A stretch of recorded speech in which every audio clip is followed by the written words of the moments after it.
This is for all the women out there who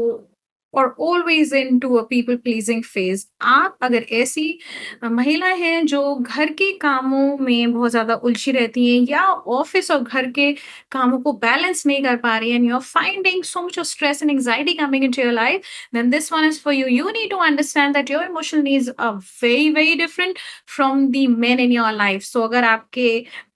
घर में लड़के हैं, बड़े हो गए हैं या आपके हस्बैंड हैं और या आपके फादर इन लॉ हैं, वो आपकी इमोशनल नीड्स को नहीं समझ पाएँगे। कुछ हद तक आपकी मदर इन लॉ समझ पाएँगी, लेकिन वो एक old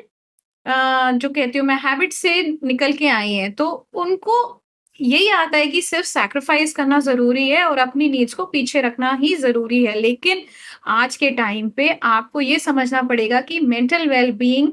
is very much important, and you cannot sacrifice yourself for the sake of others, because that is not a good life that you're leading. You have to lead a life from a place of balance. और कई बार ऐसा होता है कि ladies ऐसे घरों को देख के, ऐसे माहौल को देख के डिसाइड कर लेती हैं कि मुझे शादी नहीं करनी है, but that is also not good, because at the end of the day you need to realize that you can have everything in life. Do not be scared of marriages, do not be scared of this kind of life, because what is happening to most people is they are living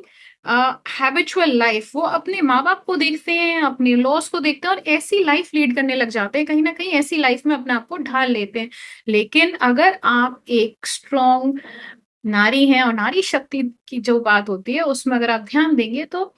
आपको realise होगा कि आप अपने मन की बात बोल सकते हैं, आपको बोलनी चाहिए, आपको वेट नहीं करना चाहिए कि कोई आपको आके समझे। आपको समझाना है, क्योंकि आपकी जो इमोशनल नीड्स हैं वो कोई नहीं समझ पा रहा। आपको समझाना है लोगों को कि दिन में 1 घंटा मुझे अपने लिए चाहिए, चाहे मैं उसमें डांसिंग करूँ, सिंगिंग करूँ या मैं जाके स्विमिंग लेसन्स लूँ या मैं जाके कोई भी ऐसी एक्टिविटी करूँ, जिम जाऊँ या वॉक पे जाऊँ, मैं अपना ध्यान रखूँ, क्योंकि जब तक आप अपना ध्यान नहीं रखेंगे ना, आप किसी का भी ध्यान अच्छे से नहीं रख पाएँगे। और जो भी आपकी लाइफ में बीमारियाँ फैली हुई हैं ना, अर्थराइटिस, जॉइंट पेन्स और गर्दन में दर्द, ये सब इसलिए है क्योंकि आपने अपने इमोशंस को बहुत ज़्यादा बॉटल अप कर रखा है।